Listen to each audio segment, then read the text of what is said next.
runtii waxaa maanta farxad noo ah inaan mar labaad soo booqano hooyooyinkii Soomaaliyeed ee dhibaataysnaa ee waayeelkaha sidaad aragtaan tan waa hooyo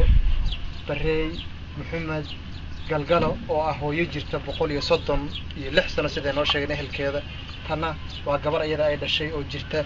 106 sano sida noo sheegeen dadka ehelkeeda waa dad dhalay waxa hooyadan oo hooyo Barey waxay dhashay gabadhan qaali Dhimbil Cabdi runtii hooyadan waa hooyo waayeela sidaad aragtaan waa hooyo dhibaataysan gabadhana waa gabar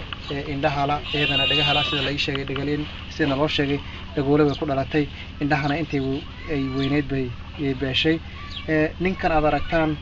waxaa la yiraahdaa Hashim Cabdi Dhimbil sida uu noo sheegay hooyadana dhashay gabadhana uu la dhashay waa qofka kaliya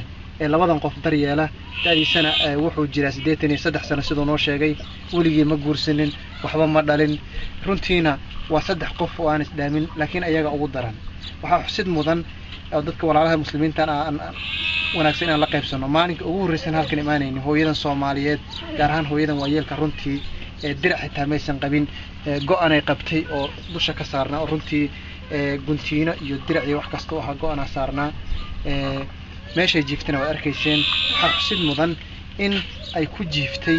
tan ay u ahayd bahashan waad aragtaan waa kartoonkaas baa gool u ahaa sintan sida noo sheegteen sida noo sheegeen dadkan ehelkeeda way ka muruxday qaarka dambe dhan way muruxsan tahay way boogowday dhulkiiba yaa muruxiyay runtiina waa gogol la'aan waxaan aad uga mahadcelinaynaa in dadka muslimiinta Soomaaliyeed ay ku soo dhiiradeen oo ay deeq u soo direen walow aan bari iyo wixii ka dambeeyay hadii la yiraahdo aan idin soo bandhigi doono deeqdii aad soo gaarsiiseen hooyadan iyadoo si toos ah u guddoonsiin doono balse muuqaalkan hadda waxaan idinku talagalay in aad bal marxaati ka ahaataan dadkii waayeelka ah ee internetka iyo website-yada iyo facebooka aan idin soo gelin inay yihiin dad jira inay yihiin wax xaqiiqo inay yihiin saddexdan qof ee isdhalay ee waayeelka waxa xusid mudan hadda labadan qof ee aragtaan ee gabadhan hadda waa gabar 106 sano jirta hooyadana dhashay waxa runtii la yaab ah in kastoo aysan arkaynin hadda dhagahan waxba ka maqlayn haddana way taabanaysaa way u tuujinaysaa maaragtay waa qof wax dhalay waa qof la dhalay wali waxaad moodaa inay gacanta bay ku taabanaysaa mararka qaar way ku tufaysaa xitaa waad aragtaan fartay maaragtay andhuufta ku tufaysaa hooyada laakiin waxaas ma kala oga waad aragtaan waxa dadka hadda sidan u galay waa runtii gaajo macaluul iyo dhibaato waxa kaliya ay quutaan waxa weeye moordeyda ay bixiyaan hay'adaha samafalka taasoo runtii qof jira intaas oo aan cunaheeda marayn waxa xusid mudan hooyadan xitaa inaysan ilka lahayn oo aysan ilka cambulo ku ruugta lahayn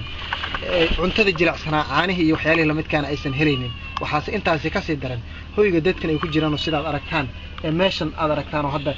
qorraxda annaga baan hadda la fadhin laana runtii waxaan dhigsan hadda ay qorrax tahay oo bacdan banaanka ah iyo meeshan bay jiifaan runtiina waa wax